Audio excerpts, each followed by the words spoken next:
Je suis dessinateur de BD. J'ai fait plusieurs séries déjà depuis quelques années.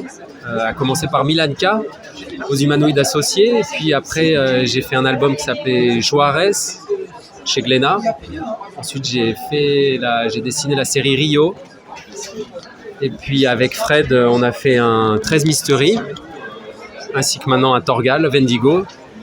Et puis j'ai aussi fait un one-shot Sangoma avec Caril Ferret chez Glénat. Voilà. Là, c'est mon 163e album, je crois, Torgal. Voilà, Carmen McCallum, Travis, Outville House, Jour J, Renaissance plus récemment. Voilà, j'écris beaucoup de science-fiction, mais je suis capable d'aller vers d'autres choses. Les adaptations des romans de Michel Bussy qui comptent beaucoup aussi pour moi, voilà. Et ça fait tout ça, ça fait 160 bouquins. Ah bah moi, on m'a pas demandé mon avis. C'est Corentin qui m'a demandé si j'étais d'accord pour en faire un. Donc j'ai dit oui, bien sûr. Oui. Et j'imagine, mais dis toi. Oui, c'était suite à ce qu'on avait pu faire sur 13 Mystery. À l'époque, je me souviens que Fred m'avait dit qu'il était fan de Torgal. Même si j'ai appris après que c'était plus sur le tard. Ah oui, c'est assez tard. Ouais, parce que quand on avait repris 13 Mystery et qu'on avait rencontré Jean Van Damme, il en avait discuté, il avait posé des questions surtout sur Torgal et ça le travaillait. Il était vraiment intéressé par l'aspect technique, enfin la fabrication du bouquin. Et il connaissait bien, donc je me suis dit ouais, on bosserait bien ensemble pour faire ça. Je le sentais bien. Voilà. Alors moi, je suis arrivé avec quelques éléments de départ qui étaient la volonté de faire l'Amérique du Nord avec les Vikings qui débarquent chez les Amérindiens du Nord. Comme les premières colonies qu'on connaît des Vikings qui sont arrivés là-bas. Et voilà, je crois que c'était un peu ces éléments de départ. Et puis après, là-dessus, Fred, ça l'a bien branché. Il avait, vas-y, tu vas le dire, mais il a bien rebondi sur le truc. Et après, il a un peu pitché l'album un peu plus précisément. Ouais, c'est ça. En fait, moi, j'avais tout un travail sur notamment les Iroquois. Alors plutôt à l'époque de la guerre de 7 ans. Je suis en train de faire un projet chez Delcourt là-dessus, en 3 bouquins. Voilà, et là, ça parle vraiment des prémices de la guerre de 7 ans.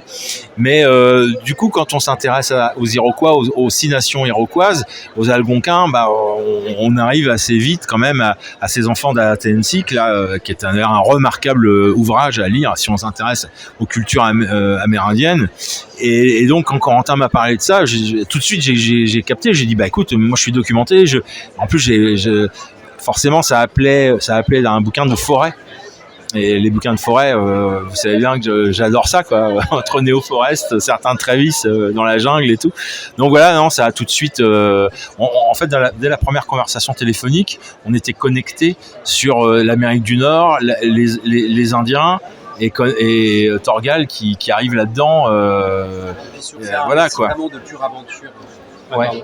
Oui, ça c'était important. On voulait que les gens lisent ce Torgal comme quand ils avaient 14 ans, quoi. Voilà, c'est un peu ce qu'on s'est fixé, quoi.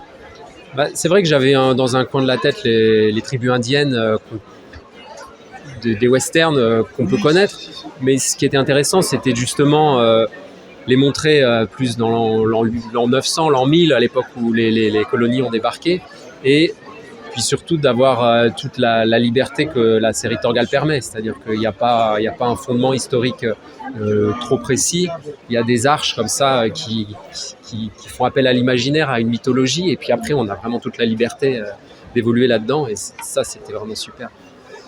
Non, alors là c'est pas... les cheveux et la tunique qui sont pour beaucoup.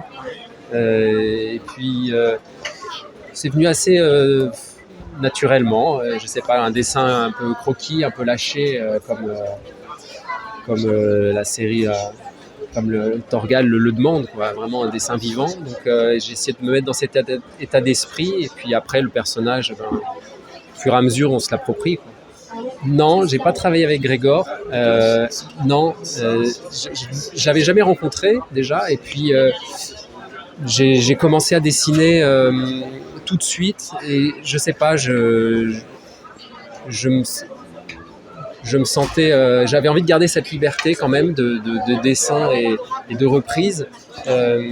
Et puis en plus, en même temps que je faisais le mien, il y avait Robin Recht qui faisait le sien, donc on en discutait pas mal. Lui, il a eu un rapport un peu plus proche avec Grégor, il lui a montré, ils ont travaillé un peu ensemble sur le personnage. Moi, j'ai essayé de garder cette liberté dès le départ. Ouais. Je l'ai senti comme ça. Ouais, c'est un monstre énorme. Alors Fred me disait que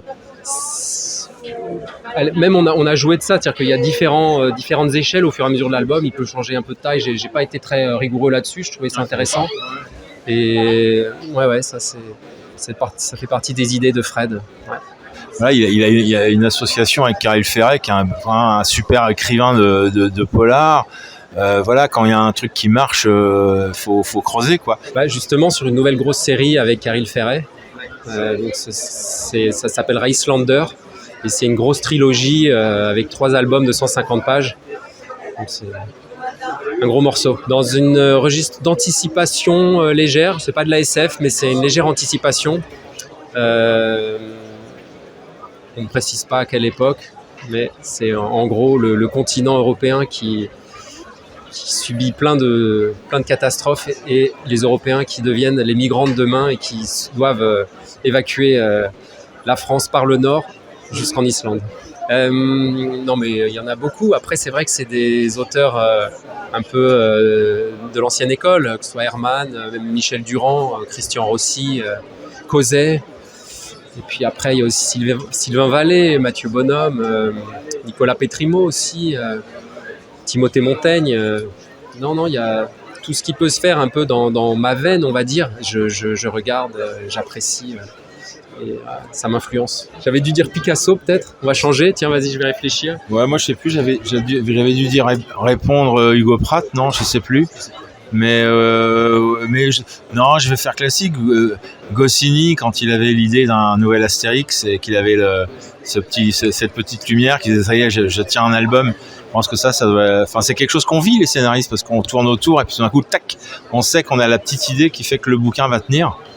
Et ouais, Goscinny. Mais je sais plus si j'avais dit. Ah voilà. Bon alors Hugo Pratt. Mais il déprimait beaucoup avant de trouver l'idée. Hein. C'était de beaucoup de souffrance. Hein. Ah oui. C'est sa fille qui racontait ça. Et puis après, il avait l'idée. Et là, c'était tic-tac, on l'entendait plus sur sa machine à écrire. Tant qu'il n'avait pas l'idée, ouais. il déprimait. Et ben moi, qui je vais dire ? Allez, je vais dire Herman, qui je pense est un peu le dernier dinosaure de notre école graphique franco-belge et qui dont l'énergie pour commencer de nouvelles séries à la couleur directe, après tout ce qu'il a fait, enfin vraiment c'est un modèle d'énergie et de puissance qui m'épate. Il ne se pose pas de questions. Il se pose pas de questions. Il y a un côté machine qui est hallucinant. Voilà. Merci, Corentin.